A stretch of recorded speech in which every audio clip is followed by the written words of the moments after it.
So, I'm recording a video for Thursday. This will also be the last video because I did record one recently for Wednesday, which I skipped. And then this is for Thursday because tomorrow's Rosh Chodesh and also Friday, getting ready for Shabbos. So, this will be the final video before the weekend. So in the Talmud, Sukkah 52b, it says that there's a quote from Mishlei, Proverbs by King Solomon, 29:21. It says, "He who pampers his servant from youth shall have him as a ruler at last." Rabbi Shmuel bar Lochman says that Rabbi Yonatan says this is the evil inclination which incites a person to sin in this world and then testifies against him in the next world. Initially, the evil inclination is in one's youth, which should have been enslaved to him, takes control and causes him to sin, and ultimately the same inclination becomes his witness against him.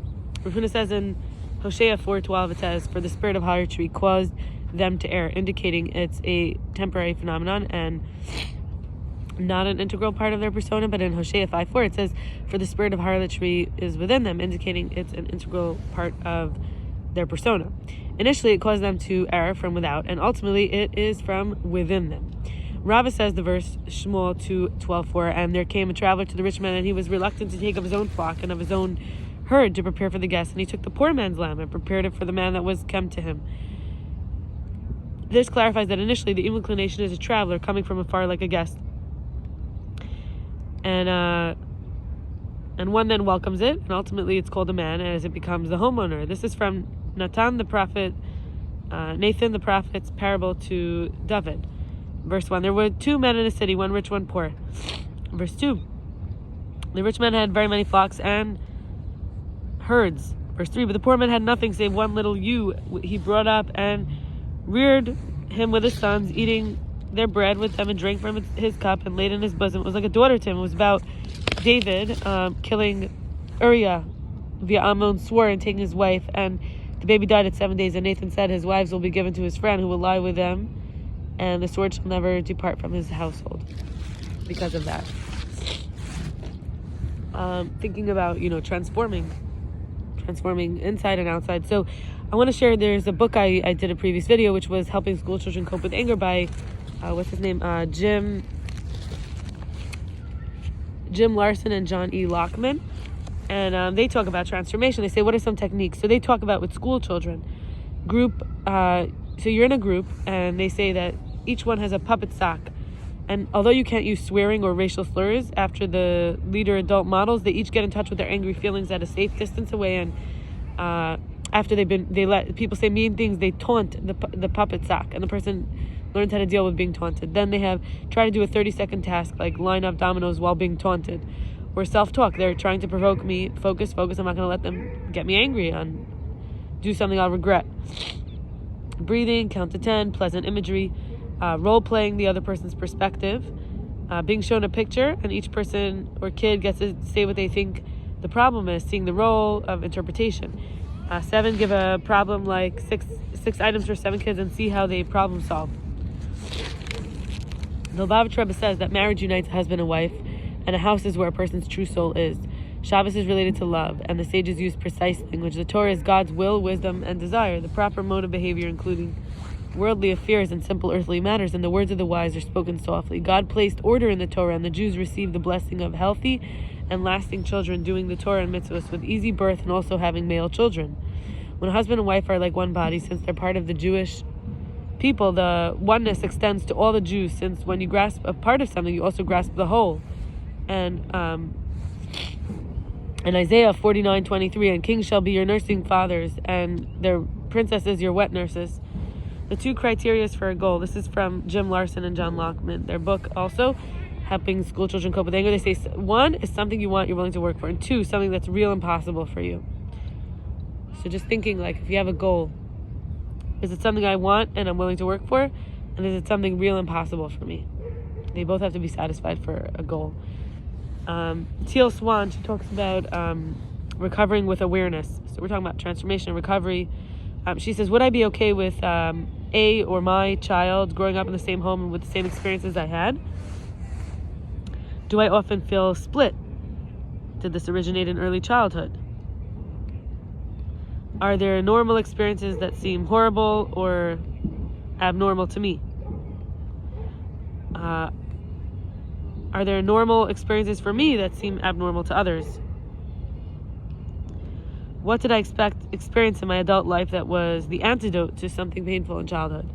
What have I experienced that is re-traumatizing as an adult?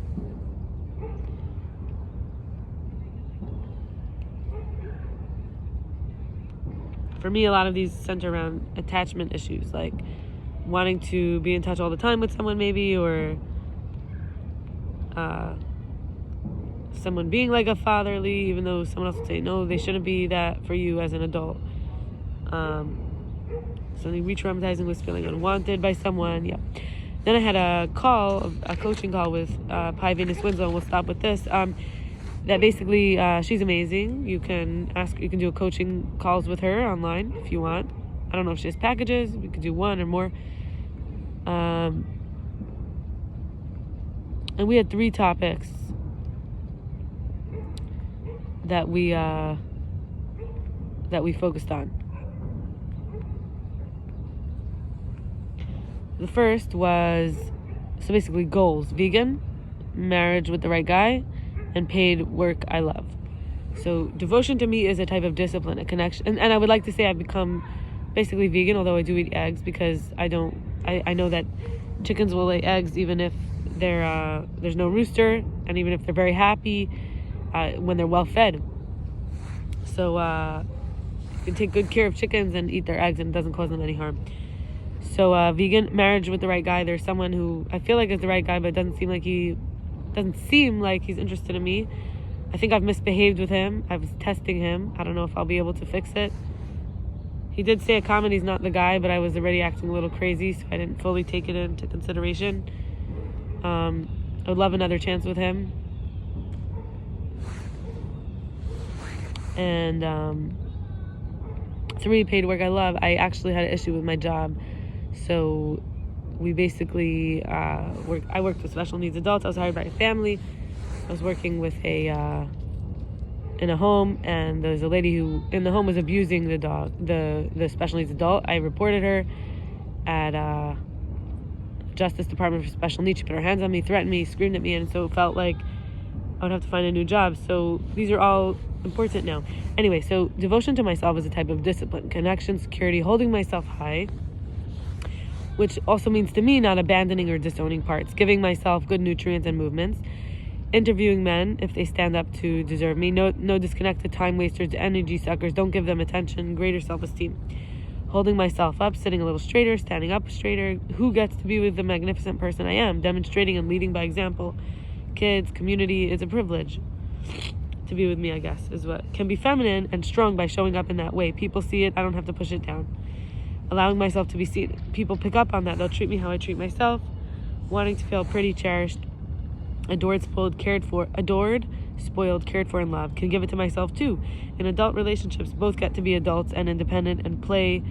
Also, there's play, which is romance, flirtatiousness, but there's a whole complete adult, parenting ourselves in order to parent children. We don't bring in the parent-child dynamic in the partners. And finally, skills, knowledge, wisdom is recovery, being confident as an adult, showing up for myself, helping myself to feel complete rather than looking for someone to complete me. And we'll stop here, and I wish you an amazing Shabbos. Closure, peace, positive emotions, the desires of the heart quenched, reassurance that is long-lasting, stable, deep reassurance, certainty, peace of mind, releasing expectations, rooting in appropriate and context and substrates, and branching in healthy, pleasurable, pleasant ways. Being successful, healthy, prosperous, successful in all our affairs and endeavors.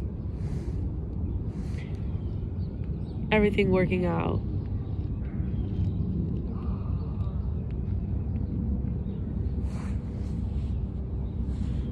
Not being afraid of doing our work.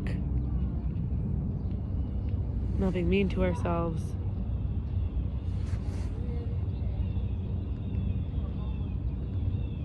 exchange and interchange, relating, taking good care of ourselves. I'm thinking for myself, being my own wife, and for a man, being his own husband. And then he could be a husband for someone else. I could be a wife for someone else. Taking care of my own inner baby. Being a good friend to everyone on the journey, a fellow traveler, companion. All right. Bye.